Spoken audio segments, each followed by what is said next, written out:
internautes yi ci suñu www.kingfm.sn ak suñu page Facebook Mamadou Fall ma dellu ziaraat la. waaw di la siyaar gu wér Kalza di nuyu Pape Madiakhaté mi ma bokkale studio bi di nuyu Cheikh borom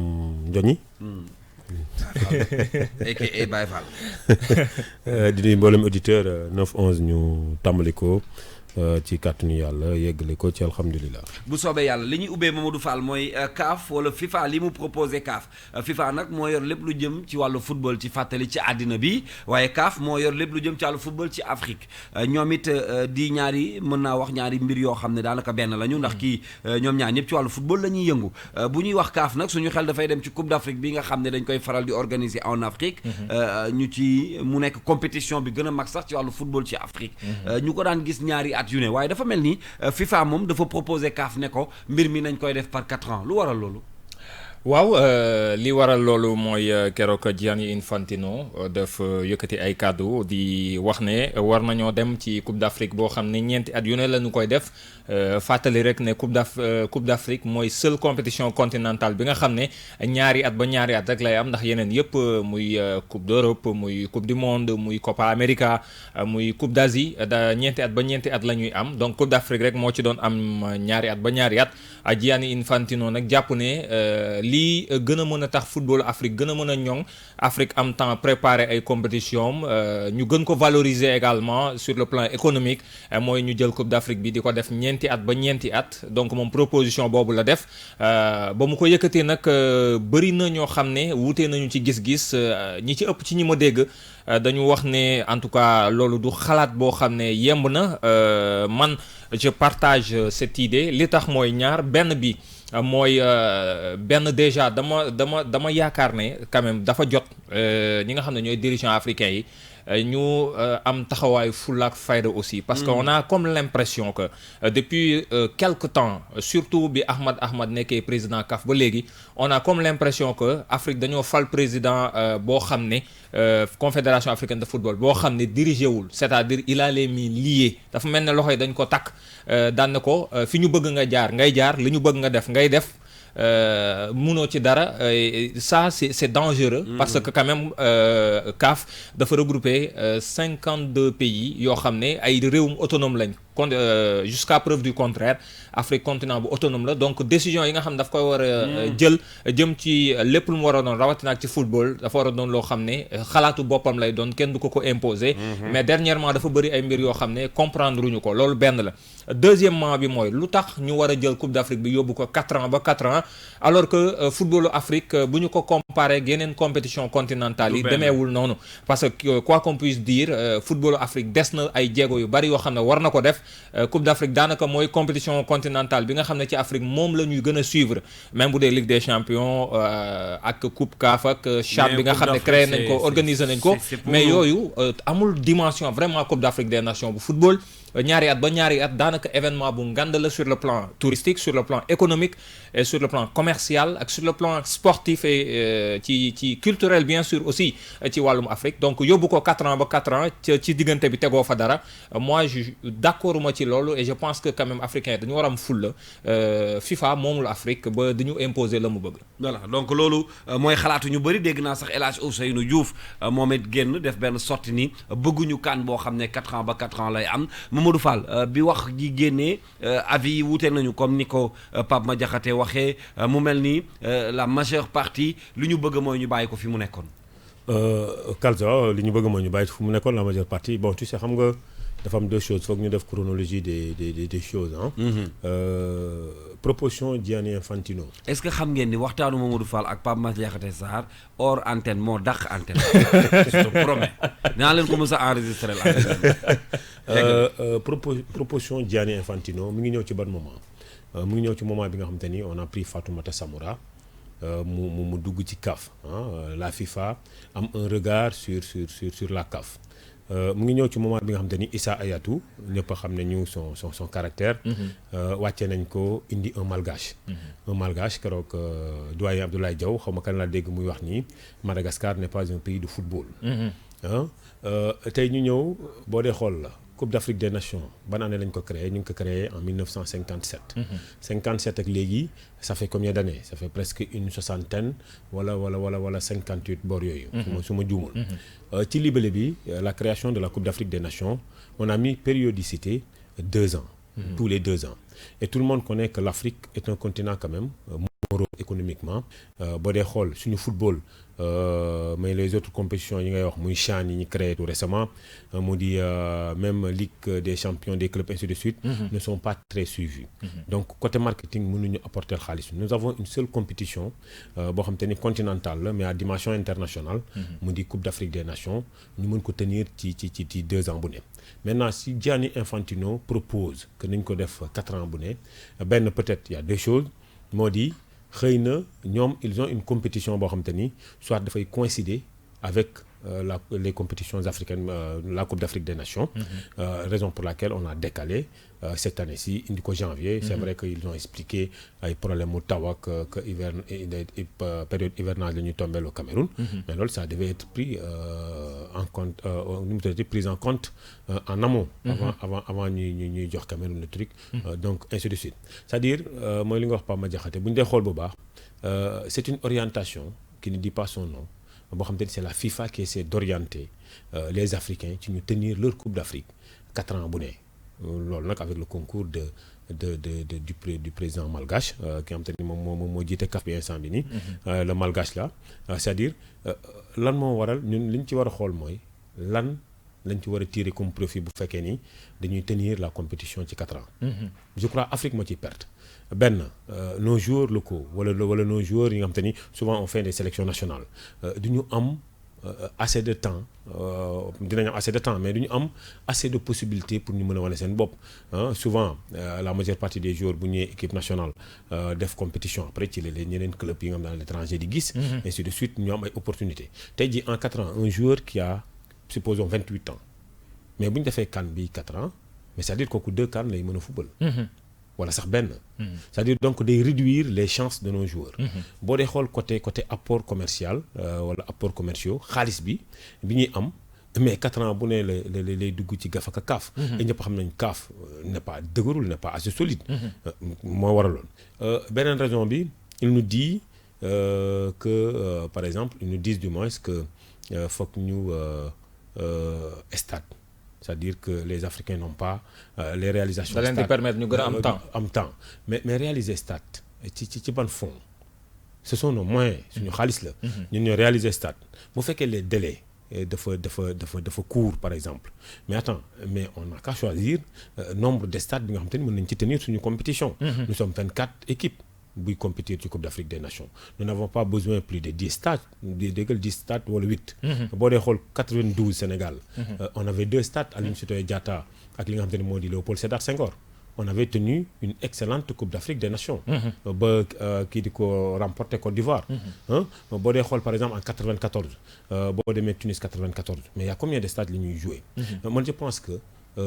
suñu Coupe d'Afrique ñun Afrique. ak CAF 2 ans. moom mooy l'idéal. léegi nag proposition de Gianni Infantino mën nañ ko xool les avantages les inconvénients. mais je pense que inconvénients yi kal moo ëpp fuuf que avantages yi. moo ëpp fuuf avantages yi donc en tout cas il faut dire que c'est une pour man sama gis-gis benn idée la boo xam ne yow da ngay wax proposition man dama jàpp ne sax genre weñ loxo lay gën a nduróol parce que quand même gis nañ ne daal li ñu nemmeeku ci année yi Gianni Infantino moom xam naa ne il y a beaucoup de critiques qui pèsent contre moom je veux dire Ahmad plutôt par rapport ak ni nga xam ne bi mu yoree CAF ba léegi ni nga xam noonu lay doxalee et puis ping pong bi nga xam ne moo ciy jëm ak un certain manque de leadership boo xam ne dañu ko nemmeeku c'est quand même dommage ce qui se passe jamono ji ak ni nga xam ne noonu la ñu yoree CAF on a l'impression que et puis man sax au-delà de Ahmad man damay pointer du doigt les présidents des fédérations fédération nationale de football parce que quand même Ahmad du moom mooy jëw sur un coup de tête jël décision bi comité exécutif dafa am ay président fédération ñoo fa nekk en l'occurrence suñu président fédération di Augustin Senghor moo fa nekk donc décision collégiale lay doon mais on a l'impression que ñoom ñëpp finalement dafa mel dañ leen di forcer affaire yi maintenant lan moo nekk ci suuf loolu lañ war a xam en réalité c'est la question alors may fàttaliwaat nii ñu ngi ci jotaay bi di waxtaanee li nga xam ne génn na te muy proposition bu FIFA jël proposé ko CAF ne dañu bëgg delloo ji wala dañu bëgg yóbbu Coupe d'Afrique des Nations bi nga xam ne Afrique moom la am ci compétition bu mag di ko def tous les 4 ans mais la majeure partie ci ñi ci yëkkati kàddu ba ci plateau bi ñu nekk nii ñu ci bëri ànduñu ci li ñu bëgg a xam nag mooy lu waral wala lu wundu proposition boobu ñi ngi ànd ak Cheikh Tidiane Diagne moom ni ma ko junjee sànq journaliste la ci groupe Futur Média xam-xamam màcc lool ci wàllu tàggat yaram Cheikh Tidiane Diagne ñu ngi lay nuyu. maa ngi leen di faykal. ñu ngi ak Pape Madiakhaté Sarr ak Mamadou Fall ci plateau bi waxtaan wi mooy tey ci wàllu tàggat yaram ci ajuma ji proposition bi FIFA defal CAF ne dañu bëgg a jël Coupe d'Afrique bi nga xam ne non seulement dafa neex ci africains yi ñu koy dund moment yooyu mais compétition la bi gën a mag ci waa Afrique bi nga déggee xibaar bu mel nii en tant que sportif ban jàngat nga ci def. alors gannaaw bu ma leen nuyoo li ma wax ci affaire boobu moo ni en homme averti loolu war na bett kenn. parce que gis nañu ni que sentiroon nañu sax li nga xamante ni moo di yenn ci ay décisions du moment où gis nañu ki nga xamante moo di Infantino gannaaw bu mu ñëwee jiite li nga xamante ni daal moo di FIFA dañu gis ni que dafa ñëw carrément nekk pratiquement au cœur même de l'administration du football africain à travers la Confédération africaine de football ba gis nañu yenn ci ay décisions wala propositions yu bëri nga xamante ne moom mii di Infantino jot na ko def dafa jàll looloo waral gis nañu ni que ñoom dañu demoon ba am sax problème pour mën a harmoniser les calendriers parce que boo xoolee Europe tamit am na ay mutations yi nga xamante ni amal nañ ko fa ngir mën a doxal li nga xamante daal moo di football bi donc loolu bu ñu demee ba def ko Europe rek dañuy jàpp ne aussi il faut que ñu méngale ko bu Afrique ngir bu ko daa defee ku ci nekk mën a amal sa compétition ci anam yi nga xam ne mooy gën te du gêner kenn mais bu loolu yëpp weesoo moo di dañu gis en tout cas sous l'administration Ahmad dañu gis ni bépp proposition nga xamante ni bawoo na ci FIFA bu ñëwee ci biir CAF dañ koy adopté moo tax ma ni loolu bett ma ndax périodicité du Coupe d'Afrique des Nations parce que gis nañ Coupe d'Afrique des Nations ba mu taxee boobu ak léegi c'est tous les 2 ans lañ ko daan amal ñu jékki-jékki nekk dañ koy indi pour 4 ans bon si peu argumentaire bi nga xamante ne moom le président FIFA joxe moom dafa ni que ni une Coupe d'Afrique tous les 4 ans moo gën a rentable maanaam ci wàllum koppar moo gën a rentable loolu nag je donne ma langue au chat parce que tamit jouer une Coupe d'Afrique des Nations tous les 2 ans ak jouer tout maanaam tous les 4 ans ban moo ci ëpp xaalis am déet loolu xëy na du man sama koy firndeel waaye ñi nga xam ne ñoom ñoo ngànk football Afrique ñu dénk leen ko moo di CAF ñoom ñoo war a mën a évaluer lu ñu mel waaye lu ci mën ci am rek jàppale ni am na déjà un travail de lobbying bi nga xam te ñu ko ciy def ngir mën a jàllale une telle décision donc il y a des contradictions déjà la première personne nga xamante ni c'est une star incontestable mondiale même et au-delà de ça africaine moo di Didier Drogba gis nañu ni que moom dafa soutenir cette proposition bi nga xamante ni kii di Gianni Infantino def na ko pour ñu jouer la Coupe d'Afrique des Nations tous les 4 ans parce que gis nañu ni que loolu dafa diis ci Afrique et puis ça va permettre en tout cas aux pays africains yi nga xamante ñoom ñooy préparer disons ñoom ñooy organiser la Coupe d'Afrique ñu gën ko mën a préparer donc du coup on a pu constater qu'il y a disons cette proposition du côté de Didier Drogba alors El Hadji Ousseynou Diouf est venu aussi ñëw indi maanaam la contradiction parce que moom gis na ni que vouloir emmener la Coupe d'Afrique des Nations di ko jouer chaque 4 ans donc loolu day dem ba day rey li nga xam moo di football africain bi donc bu loolu tamit weesoo dañu gis ni que ça va sevrer un petit peu le public africain de ses stars parce que tamit ñoom boo xoolee le peuple africain boo xoolee seeni stars yi souvent ci tel lañ leen daal di gis donc une compétition comme la Coupe d'Afrique di koy amal tous les 2 ans di ko jouer dans les pays les plus reculés du continent africain day permettre aussi que nit ñi mën a vivre li nga xamante ni moo di seen comment je vais le dire moo di seen rêve donc c'est beaucoup ça le problème mais li ci mën di am rek je pense que c'est une décision qui revient disons à la CAF mu daal di kon am ton autonomie pour pouvoir en tout cas gérer à mon avis disons cette proposition bi nga xamante ni Ahmad def na ko quoi alors Cheikh Tidiane Diagne Pape Madiakhaté Sarr ci kàddu gi wax nga ko économiquement xëy na peut-être ñi nga xam ne la seen xel màcc loolu ñoom ñoo ci war a mën a wax ndax effectivement c'est vrai ou c'est faux 4 ans mooy gën a rentable par 2 ans mais sur le plan sportif est-ce que l'Afrique ak joueurs africains de façon football africain je veux dire de façon globale ndax ci sa gis-gis on a plus à gagner ou plus à perdre que durée bi di gën a yàgg noonu bu ñu xoolee ne en Afrique à part Coupe d'Afrique pratiquement yeneen compétition yi seen dayoo tollul noonu comme en Europe nga xam ne Coupe d'Europe bu amul y a la Ligue des Champions et les autres. voilà ma li may wax c'est la seule compétition majeure bi nga xamante ni dañ koy amal en Afrique la Coupe d'Afrique des Nations boo xoolee c'est la seule compétition bi nga xamante ni mooy am benn engouement am benn attraction gis nañu que les compétitions de club à la limite c'est vraiment pas ça à part peut-être les pays du Maghreb yi nga xamante ni ñoom dañ ci teg seen bakkan et peut-être les pays de l'Afrique centrale ñoom peut-être que ñoom ñu si gis seen bopp mais bu loolu li ko weesoo bu fekkante ni yow da nga jël Coupe d'Afrique yóbbu ko chaque 4 ans mais maanaam en quelque sorte tu tues le football africain parce que c'est la seule compétition majeure bi nga xamante ni moom la ñu am pour mën a exprimer wane suñu bopp bu loolu weesoo aussi boo xoolee Coupe d'Afrique dafa di créneau bi nga xamante ni joueurs yu bëri dañ ciy feeñ pour mën a intégrer d'autres clubs en Europe nekk vraiment des professionnels pour mën a exploiter seen talent ailleurs maintenant l'autre chose bi nga xamante ni jàpp naa ni que waxuñu ko moo di la Coupe d'Afrique à 2 ans par rapport à périodicité bi parce que gis ngeen fan ni la temps yi dañ ko jëlee janvier février indi ko juin ensuite delloowaat ko ainsi de suite mu am benn jeu de ping-pong nga xam ne moo ci am mais loolu yëpp c'est des calculs yi nga xamante ni c'est pour pouvoir permettre en tout cas aux clubs européens ñu mën a bañ a subir un tout petit peu les impacts de l'organisation de la Coupe d'Afrique des Nations parce que gis nañu que club yu bëri dañ ko daan jouer au mois de janvier dañ daan am problème ñu si bëri dañ daan fa lañ daan jaar sax di perte yi nga xam ne moo di championnat loolu yu bëri dañ daan gis ñu daan def au clash déjà je rappelle l'exemple de Sacro Sakho bi nga xam te ni ba mu nekkee West Ham United Vipogé Sénégal soxla ko pour la Coupe d'Afrique bi ñu doon amal je pense il y a peine 4 ans ou 5 ans quelque chose comme ça gis nañu que Sacro Sakho dafa simuler benn blessure diplomatique pour pouvoir rester dans son club parce que club am nañ ko ne boo demee da ngay perte place boo toogee am une place de titulaire donc boo xoolee boobu la tëj donc équipe nationale du Sénégal donc c'est des cas yi nga xamante ni ñu ngi koy dund di ko dund mais boo xoolee les gens maintenant sont dans le football business que ce soit la FIFA que ce soit la CAF que ce soit l'UEFA dañu nekk dans un football business bi nga xamante ni lépp xaalis moo ko wund donc déjà ils sont dans ce petit jeu ils sont dans des calculs gis ngeen ne Drogba je le disais tantôt à peine Ahmad dafa comment s'appelle Infantino dafa wax loolu rek la mu soutenir ko il y aura forcément d'autres stades africains yi nga xamante ni ñoom itam ils vont soutenir cette thèse de truc mais man li ma gëm ko moo di une Coupe d'Afrique maanaam tous les 4 ans man li ma gëm ko moo di day fay le football africain parce que c'est la seule compétition majeure bi nga xamante ni day réunir les Africains autour de l'essentiel l'autre chose bi nga xam ne bëgg naa ci dolli sama expérience bu gàtt moo di vivre naa 3 fois une Coupe d'Afrique des Nations mais le constat que j'ai eu à faire mooy Coupe d'Afrique des Nations boo xoolee c'est une compétition africaine mais c'est une compétition gérée par les Occidentaux que ce soit dans l'administration dans le protocole dans l'organisation maanaam c'est les Européens ñoom ñoo yor lépp donc du coup bu ñu nee que ñun libre nañu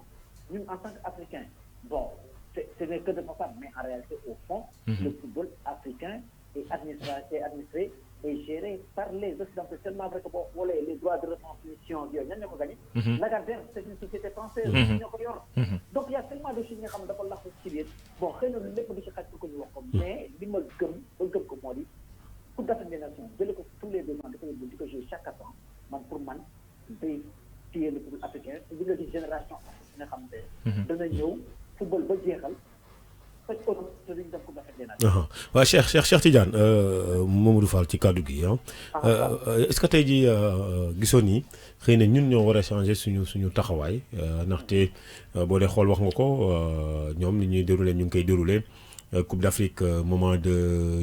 juillet ñoom ils ont mis sur pied nu mu tuddati la Coupe des Nations. La Coupe des Nations peut-être ci même période bi xëy na c'est contrecarré la Coupe d'Afrique africaine la Coupe d'Afrique des Nations nga ñëwaat deuxièmement wax nga ko Lagardère moom moo géré suñu lépp li nga xam te ni moom mooy retransmission yi administration bi ce sont des tubaab est-ce que jotul tey nga xamante ni ñun africains yi ñoo war a jël benn suñu Coupe d'Afrique des Nations parce que suñu coupe la et de deux base bi comme ni ñu ko daan defee nga xam te ni Omar Pène way na ko équipe nationale ci club bi la war a dooree est-ce que tey tollul foo xam te ni le football africain doit être local ba pare et puis ñetteel bi moo di tamit ñun ñu am suñuy fulay bopp di def suñuy infrastructure boo dee xool nos fédérations sont faibles de moyens côté marketing également mënut a dem les joueurs des fois par exemple côté assurance ce sont leur club ñoo leen di jël assuré bu ñu blessé presque ci seen équipe nationale yi club bi moo ñàkk est-ce que matul tey ñu defar suñu taxawaay. waaw xam nga Modou bu ñu naxante aussi parce que c'est question de moyens te boo xoolee européens yi ñoom li ñu yor ci moyen Afrique daanaka yoruñu ko en dehors des pays du Maghreb ak peut-être un pays comme l'Afrique du Sud ñoom ñoo yor yenn possibilités yi pour pouvoir en tout cas organiser sans grosse difficulté une compétition comme la Coupe d'Afrique des Nations. Maintenant, au-delà de ça, on sait que dans beaucoup de pays africains, le football est géré par l'État. Parce que c'est une fédération yi tolloo bu ñu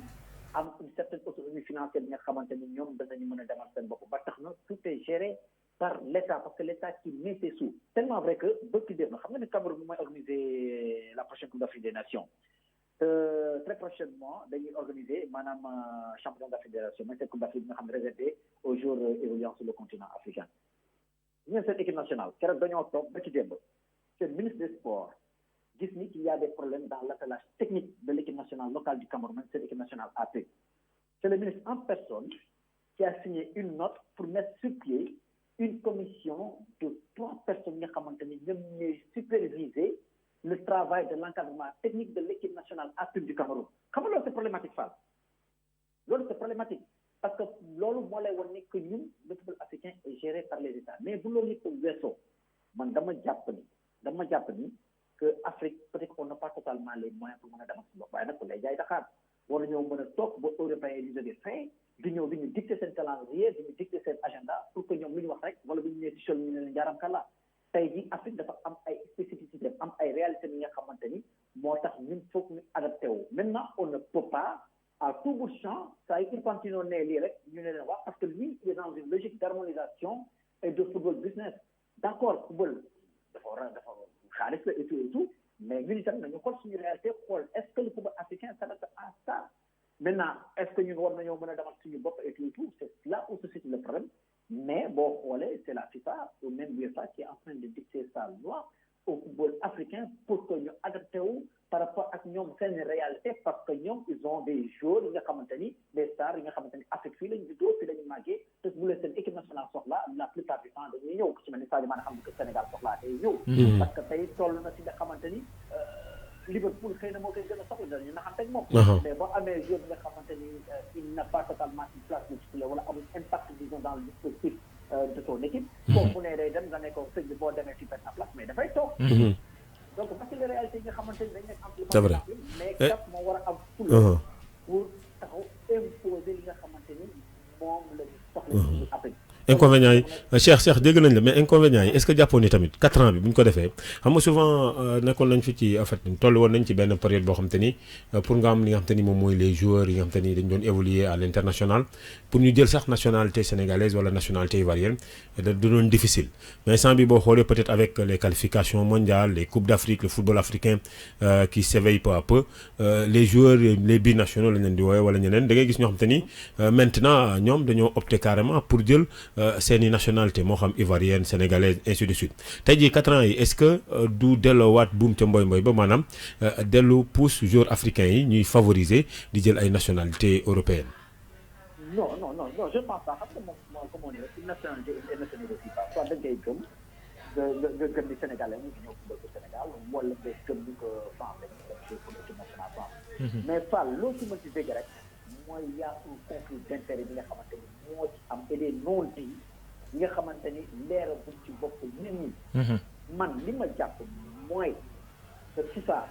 harmonisation bi nga xamante ni moom la ñu bëgg imposer c'est en fonction des intérêts des Européens. pourquoi ñun tout le temps ñu war a mën a nekk derrière les Européens ba lu ñu wax rek ñu ne leen wax ak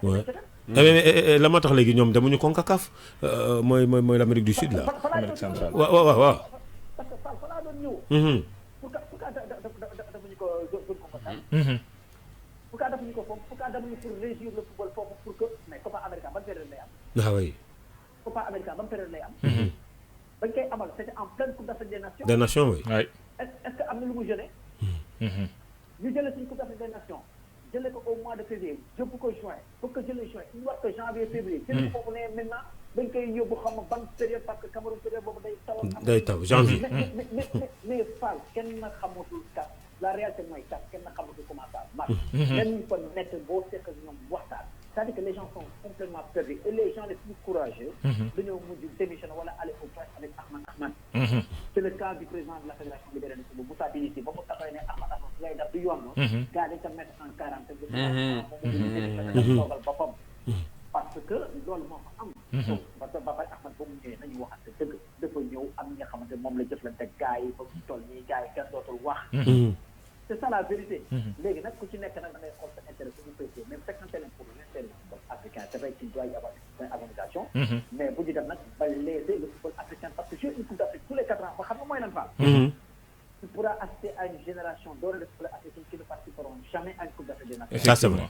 parce que diggante 4 ans maanaam carrière mën na say xaj. mën na say jeex. effectivement man loolu laa jàpp quoi. effectivement merci beaucoup Cheikh Tidiane. merci mon cher. merci beaucoup di ko jaajëfal bu baax. jërëjëf Diagne. jaajëf. ñi ngi lay gërëm bu baax merci beaucoup ci xalaat boobu nga xam ne andi woon na ko waa ji doy waar la Cheikh Diagne. waaw doy waar Diagne parce que dina ñëw moo xal ko li ma ko xamal. déet waay moo xal la li mu la xamal. jërëjëf Cheikh Tidiane ñi ngi koy gërëm bu baax a baax moom très professionnel ci liggéey bi wàllu tàggat yaram ñu ngi koy rafetlu bu baax. mu mel ni bu ñuy sax xayma mbir mi Modou Fall ak Pape Madiakhaté dafa mel ni finalement ñëpp a xaw a bokk xalaat maanaam bëgguñu Coupe d'Afrique boo xam ne 4 ans. waaye gis nga Kals en fait li tax convergence d'idées am c'est parce que quand même bu ñu ko xoolee ba ci biir ñëpp ñoo bokkandoo gisandoo mbir mi c'est-à-dire ñi dañu gis ne lii ce n'est pas l'Afrique en elle-même moom mooy décider mais tubaab bi ñoom ñooy ñëw xool li leen arrangé ak li leen arrangé wul ñu daal di def modification c'est-à-dire CAN bi ni muy amee ak périodicité bi arrangé wu leen arrangé wul ñoom seeni calendrier ak seeni programmation moo tax ñu ne bàyyil ñu ñëw defloo africain ñun li nga xam ne ñun moom la ñu bëgg du forcément que ñoom loolu moo gën ci ñoom je pense que fondamentalement loolu moo am te ñun ñi aussi dofuñu donc moo tax alerte yi yëpp gars yi di ko lancé Drogba wax na ne ànd na ci mais waaw Drogba ça a été un grand joueur ça a été un énorme joueur côté boobu duñ ci ñàkk duñ ci natable ci qualité am mais tey jii nii lan moo tax mu porter position boobu tey il est on va dire à 2 doigts de diriger la fédération ivoirienne de football postulé na ki fa nekkoon sax nee na du déposer candidature am pour mën fa nekk donc il a les portes grandement ouvertes pour mën a diriger fédération ivoirienne bu football lan moo nekk ci ginnaaw est-ce que je ne fais pas d'accusation je fais juste des suppositions ndax FIFA amul lenn ci ginnaaw loo xam ne proposé nañ ko ngir jàppale la fédération ivoirienne de football ngir yombalal ko liggéeyam par rapport ak li mu ba war a nekk fédération ivoirienne de football rien n'est exclu donc man am na yenn position yoo xam ne bu ma gisee ku mel ne Didier Drogba di ko porter moom bi nga xam ne nekkoon na joueur il a vécu ça dans le terrain man je m'interroge et donc man fi ma taxawoon laay taxaw maintenant Cheikh Tidiane fi mu daanelee pour man foofu dafa am solo muy Ahmad le cas Ahmad wax naa ko ci sama njëlmeenu kàddu CAF jamono ji la dernière fois Abdoulaye Thiam bu ANPS waxoon na ko il faut sauver de ce qui reste de la CAF fu mu toll nii faaw ñu sauver ko parce que nag Ahmad bi mu fi nekk ba léegi kenn comprendre tul bi mu toogee léegi li mu am ci ay scandale wala ay problème c'est extraordinaire. gis nañ fi Ahmad moom ci mandat wu ñaata at la toog. ci bii mooy son deuxième mandat si je me trompe pas. bi mooy deuxième qui doit durer normalement combien d'années. mandat président CAF c'est 4 ans. C'est 4 ans donc finalement. ñaari mandat rek la war a am. bien sûr en principe. non du ñaari mandat. mën na am mën na ko Issa Hayatou yàgg na fi. waaye mais bon. ça dina ma ci ñaareel bi lay yem. dina ma bett ñu tegaat ko fi mais scandale yi dañoo bari ci diggante bi. problème bi amoon ci finale Ligue africaine des champions bi gis nañ fi Génération Foot ak ni ñu ko def ba éliminer ko malheureusement gis nañ fi ak yeneen yoo xam ne mais du fi jeex du fi xaaj Coupe d'Afrique bi ñu def yóbbu delloo si ko waat finalement ak démission yi nga xam ne sànq Cheikh Tidiane wax na ko Moussa Bility président fédération Libéria bu football. C'est autant de choses yi nga xam ne tey jii nii man je m'interroge sur vraiment Ahmad ak na muy gérer CAF man dama yaakaar ne véritablement le problème c'est lui ak ñi nga xam ne ñoom ñoo nangu ni muy liggéeyee ci biir CAF ak moom mais yaakaar naa ne loolu moom il faut que vraiment gars yi jug ci régler ko parce que Afrique waratuñu nangu quand même gars yi di leen orienter noonu di leen orienter vraiment à leur guise parce que à la limite football Afrique moo ciy dee et je pense que même les Européens même n'ont pas intérêt à ce que le football africain daal di dee parce que quand même aujourd'hui ci club européen yi gën a mag football européen yi tey jii nii daanaka joueurs africains ñoo ko yor il faut regarder Sadio Mané ce qu'il fait il faut regarder ce que Mohamed Salah fait il faut regarder ce que des joueurs comme Didier Drogba comme Samuel Eto'o comme George Weah comme tant d'autres ont fait en Europe te ñoo ñëpp ku ci nekk jaar nga Afrique fii daanaka fii nga tàmbalee balaa nga dem Europe donc ils n'ont pas intérêt à ce que football africain dee parce que bu football africain deewee Kals ñu waxante ko mu tey dana feeñ ci ñoom bu baax bu baax waaw Kals balaa ngay jël ki ci ligne bi moo wax tuuti Pape Madiakhaté pour mu xam rek c'est-à-dire bu ñu bëggee imposer seen yooyu ci ay infrastructures lañ investissement ci la ñuy jaar nous n'avons pas de stade donc la FIFA va ci la ñuy argumenter mbir yi voilà la FIFA va permettre à l'Afrique mu am ay stade ainsi de suite ci yooyu la ñuy jaar ba yóbbu ñu fa ñu bëgg yóbbu mu di guillotine parce que 4 ans Coupe d'Afrique des Nations Sénégal déggal Afrique moom c'est fini pour des générations et des générations nous n'avons que en sachant que ñun presque 2 ans bu ne génération yi change non la preuve le Sénégal qui accède en finale d'une Coupe d'Afrique t'as vu la mobilisation nationale est-ce que gis nga mobilisation nationale bi. ak yi ci am ak yooyu yëpp le Sénégal. effectivement et c'est pareil partout dans le monde. bon ngeen baal ma doguma leen damay dem ci téléphone bi ñi ngi ànd ak Mbaye Jacques moom nag am nañ souvent sax habitude di jokkoo ak moom mi ngi nekk ministère des sports moom it ci wàllu tàggat yaram Sénégal yaakaar naa ni kenn dootu ko ci présenté ci li mu ci def ak ni mu gunge sport bu Sénégal Mbaye Jacques ñu am mbégte bu rëy ànd ak yow ci suba si di la nuyu. ñu waxtaanee subaak léegi li nga xamante ni mooy wax ji jógee FIFA proposé ko CAF ngir ñu yóbbu Coupe d'Afrique bi 4 ans yu ne déjà ni ma ko laajee Cheikh Tidiane laa la koy laajee bi nga yëgee xibaar bi naka nga ko jàngatee ak ban réflexion nga ci am. jërëjëf maa ngi leen di nuyu aussi sama co-débatteur Cheikh Tidiane Diagne di nuyu Modou Fall di nuyu aussi Pape Sarr di nuyu Kane.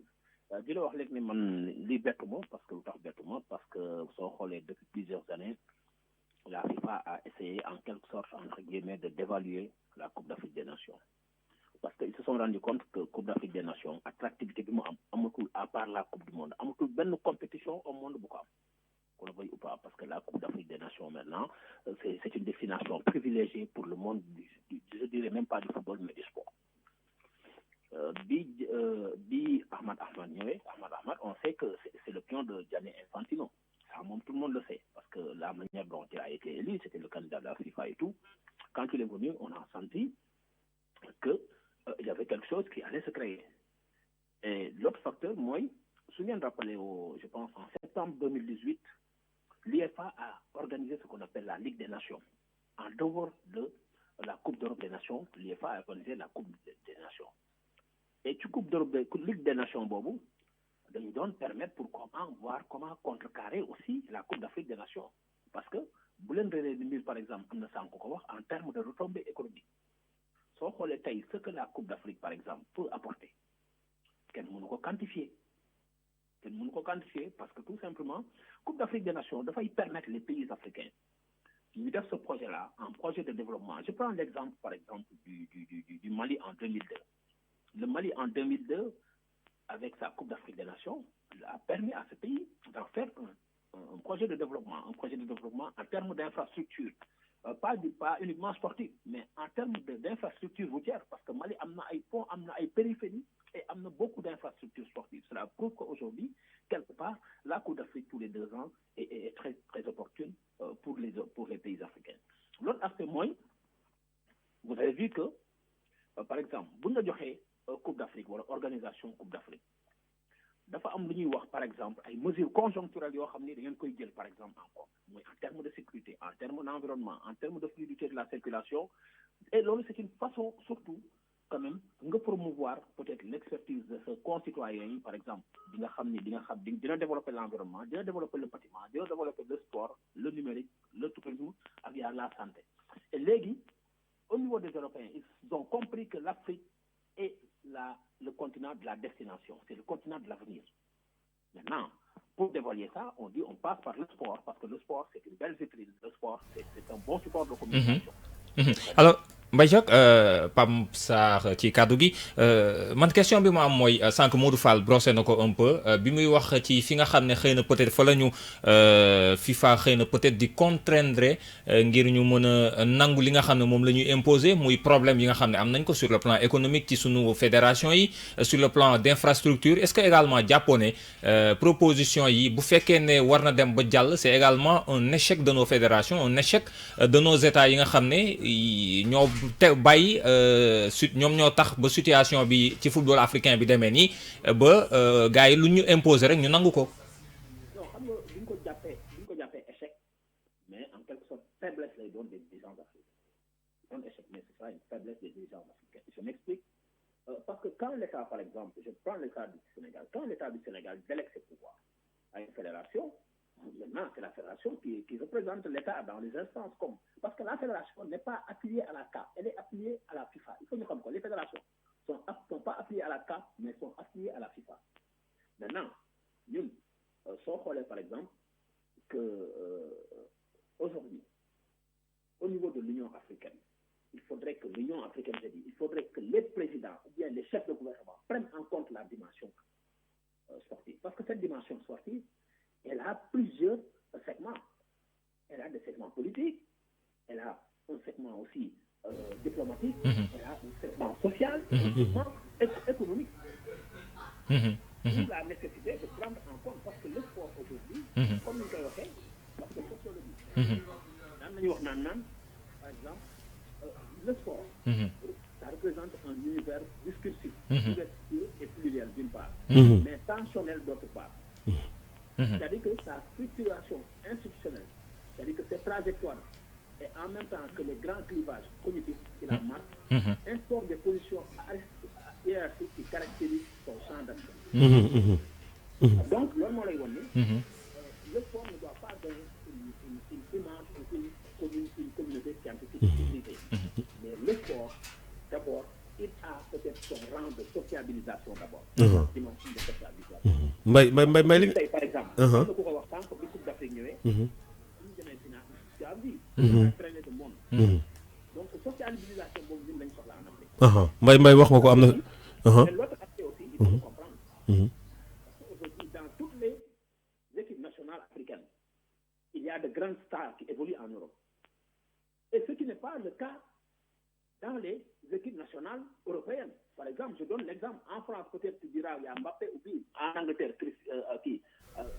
Harry Kane. Mbaye côté boobu laa la bëggoon laaj na la est-ce que du quelque part freiner la percée des joueurs africains boo dee xool Sadio Mané de 2019 4e ballon d'or mondial Salah Aubameyang. Ok. Je parlais de l'attractivité même de la Coupe d'Afrique des Nations. Parce que ils ont voulu dévaluer pensant qu'après la fin des championnats,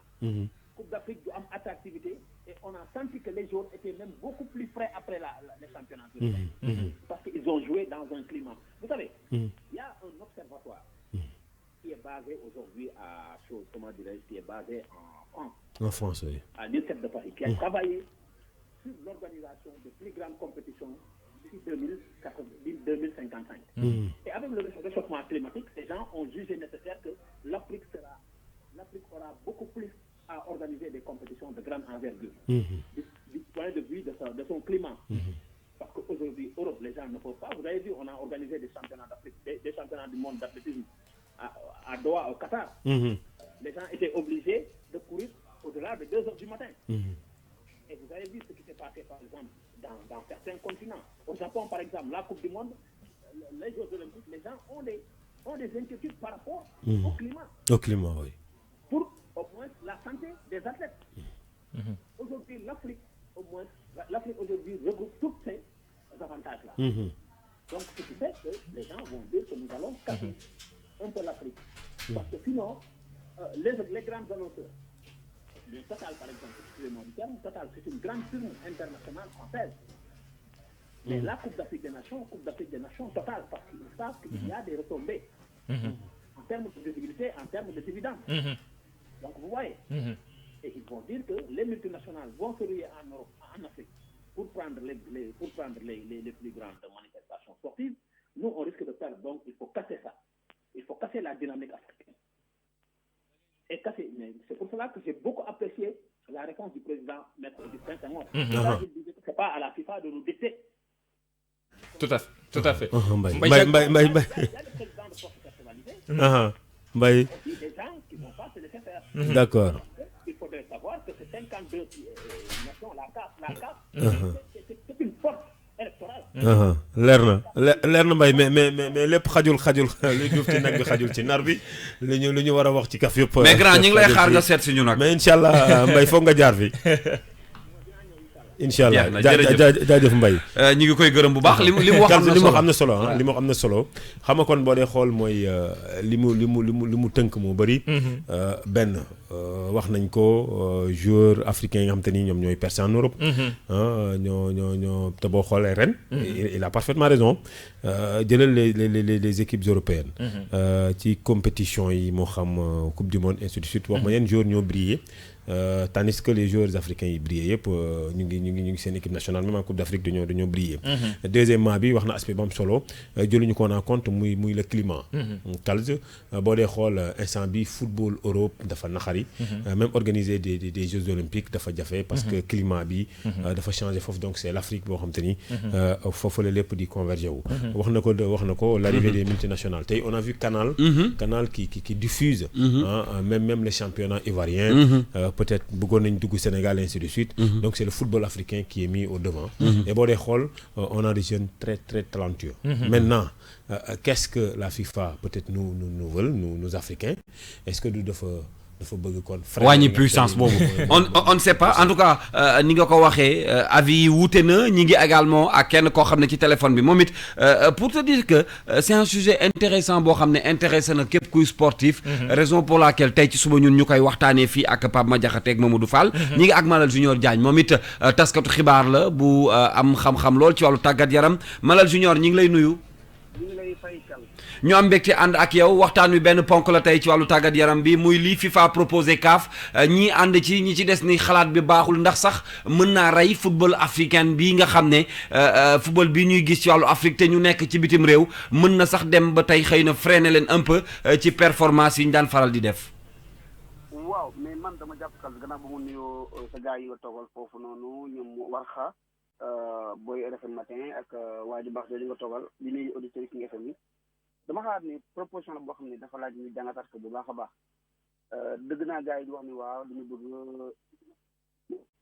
d'Afrique bi mais aussi dans l'autre sens koy xool boo xam ne war nañu jox tuuti crédibilité parce que da ngay dégg bu mujj bi ñu organisé coupe dafa ñu ne Cameroun mooy organisé ñu dem ba en 6 mois xaw ma 5 mois ñu ne non finalement dañ ko yóbbu Égypte parce que Cameroun pareewul parce que lii c'est pas la première fois loolu muy am en Afrique à part les pays maghrébins ak Afrique du Sud à la limite Guinée équatoriale les autres pays africains parewuñu organiser coupe d'Afrique une coupe d'Afrique tous les 2 ans moom la ñu yàgg di def mais c'est lourd une grande compétition comme la CAN je pense war na laaj ni am ay réformes yu gën a profondes pourquoi pas yóbbu ko tous les 4 ans ou pourquoi pas yóbbu ko tous les 3 ans afin de permettre aux gens de se préparer pour être prêts sur le plan des infrastructures pour être prêts sur le plan de l'organisation, mais également aux joueurs africains de pouvoir tranquillement évoluer en championnat, jouer sans crainte, et puis venir jouer une CAN tous les 3 ou tous les 4 ans. Parce que bon, bu ñu fait CAN au mois de janvier, da ngay dégg toujours le problème des joueurs. Pour les grands joueurs, ça ne se pose pas, mais pour les petits, suñu demee CAN bu ñu ñëwee c'est la croix et la bannière avant ñu jëlaat seen place. dëgg la CAN bi dafay jël xaalis bu bëri mais lu baax soo koy jaay doo ci indi par rapport da ngay jël ce temps. nga defal ko nga jaay ko. dëgg la CAF nu muy doxee y a beaucoup de choses à redire. Il y a beaucoup de choses à redire, à revoir, à refaire. Mais aussi cette proposition de la FIFA elle est à jeter à l'eau. Et à étudier mais de manière profonde et de manière sérieuse et très calme aussi. Alors Malal Junior Diagne Pape Madiakhaté Sarr ci kàddu gi tey jii nii bu fekkee ne ñu ngi mën nañu dem dans le sens ñu yóbbu Coupe d'Afrique bi jëlee ko 2 ans yóbbu ko 3 ans comme ni nga ko waxee wala 4 ans ci diggante bi ndax dañu war a bàyyi un vide comme ça qu'est-ce qu'il faut faire ci diggante bi ngir bañ footballu Afrique tamit bañ a nasax wala bañ di dund rek 4 ans ba 4 ans. Mais non, nga def éliminatoires yoo xam ne da nga koy étaler sur cette période là tu fais des éliminatoires sur 2 ans nga xam ne les joueurs dinañu am temps xam nga ñun suñu doon xoolal exemple bu gën a clair mooy la surcharge de travail des joueurs africains qui évoluent avec les sélections nationales. Je vous donne l'exemple de Kalidou Koulibaly. Je vous donne l'exemple de Sadio Mané. Les techniciens yi ngeen yore quand ces joueurs-là se sont blessés dañuy sant yàlla pour ñu mën a noppalu. Un joueur qui évolue comme Sadio Mané en Angleterre, il a plus de 60 matchs par saison. Ce fekkee ne dafa rejouer encore en plus de ça les éliminatoires de la Coupe d'Afrique, les éliminatoires de la Coupe du Monde, les matchs amicaux, du am temps wu noppalu entre les compétitions. dañuy liggéey 12 mois sur 12. dinañu def break mais dinañu noppalu mais du doy. dañuy dem bu finalement ils sont exposés. Ñun aussi on doit penser à ça. Un pays comme le Sénégal tey suñu ko waxoon da ngay organiser Coupe d'Afrique fan lañ koy tëgg dañuy nekk di dugg di génn di tax ñu dem ay. kon Malal yow su ma déggee sa explication tuuti au-delà de réflexion bi ngay ñaan ñu am ci ñu def ko ci yow ànd nga ci. non ànduma ci mais dama bëgg ñu waxtaanal ko ñu dañ ko wax bu ñu ko sànni à la poubelle daal réflexion la boo xam ni waruñu ko jël rek ñu ne non. jar na càmbar. waaw waxuñu ko jël rek ñu ne ça vient de la FIFA nañu ko appliquer wala nañu ko sànni déedéet nañu ko jàngat parce que toute proposition est à étudier dans cette proposition là il y a du positif comme il y a du négatif nañu def nag évaluation ñu xool entre le positif ak le négatif. alors Malal Jules Kani. waaw dégg naa la xëy na FIFA proposition bi jàpp ngeen ni ci wàllu infrastructure yi gën la ci Afrique ci ñun ndax 4 ans yi xëy na nañ mën a réaliser ay infrastructure sportive mais tey ji man ci sama gis-gis nga ñu analyser ko xool foogoo ni xëy na FIFA li gënoon mooy mu imposer fédération yi wala état yi sax à ce que ñu réaliser ay infrastructures sportives pour mën a quand même di amal compétition africaine yi ci seen dëkk parce que bu fekkee ne dañoo jàpp ni Cameroun moo ko waroon tëgg Cameroun pareegul woon amaat après ñu jël décision yóbbu ko Égypte ñu jàpp ni également am na Maroc mi ko waroon organiser pour des raisons d'une maladie muy Ebola mu yóbbu ko Guinée équatoriale mais est-ce que tey jii est-ce que foogoo ni c'est à la FIFA d'imposer aux fédérations africaines pour ñu wax ak seen réew yi ñu créer ay infrastructures sportives nga xam te ni bu ñu nee ëpp ñu pare te Coupe d'Afrique gënul. non FIFA mënul imposer benn état quoi que ce soit. pas état fédération. waaw parce que fédération yi. c'est des démembrements de l'état. état yi dañu am yeneen priorité yu dul defar ay état. réew mu nekk ak sa yitte. xam nga Sénégal tey jii fu mu toll nii ñu ngi defar benn stade Diamniadio mu ngi jur coow. état dañu ko rafetlu ci réew mi. léegi nag da ngay bàyyi boo joxee benn pays organisation sur 3 ans sur 4 ans. pays ba am na temps wu defaru jëkkalaat la mor jëkkalaat. ngir mën a am ay stade yu xam ni yu jag la. ngir mën a am ay stade yoo xam ne yu jag la. léegi nag. waaw xaaral. léegi nag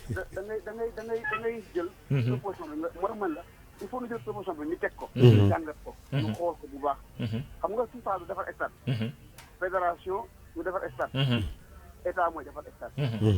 état dafa war a gérer faj. war a gérer jàng. war a gérer mbay. war a gérer napp. war a gérer ak sport bi. donc état bu ci nekk da nga am sa ay priorité. te FIFA du ñëw ci benn réew di ko defal ay stade am. réew mu ci nekk yaay defal sa bopp sa stade. dëgg la defal ko en fonction des moyens yi nga am. moo tax ñu war a jël proposition bi. xoolaat ko def ci une réflexion profonde. profonde ba xool exactement lan moo ci njëriñu Afrique. ñu jël ko. ñu teg ko. xool ko. ñu xool 4 ans bi lan lay yàqal Afrique. ñu jël ko ñu xool ñaar yooyu ban moo gën a am njëriñ pour Afrique. ñu jëm ci boor boobu. dëgg la Malal. Malal leer na temps bi moo ñu. yow ñi ngi lay xaar xam naa ni du yàgg dara dinañu daje fii pour waxtaan bu soobee yàlla. jërëjëf Diagne merci beaucoup rendez-vous ci RFM di ko gërëm bu baax moom it ci analyse ak waxtaan boobu nga xam ne dolli na ko ci jotaay mu mel ni c'est un sujet très intéressant xam naa ni du yàgg dinañ su moytuwul sax peut-être vendredi prochain wala balaa boobu dinañ ci amal débat boo xam ne ñoom ñëpp dinañ fi ñëw ci studio bi muy Malal Junior Diagne ak ñeneen ñoo xam ne seen xam-xam màcc na ci loolu ñu waxtaanee ko ndax sujet la boo xam ne mënaguñ koo tëj proposition la xamuñu CAF naka lay mujjee ak FIFA mais ñun ci suñu wàll dinañ ko waxtaanee ak ñi nga xam ne seen xam-xam màcc na ci wàllu woowu di leen gërëm bu baax Mamadou Fall mu mel ni waxtaan wu ñu yeggali la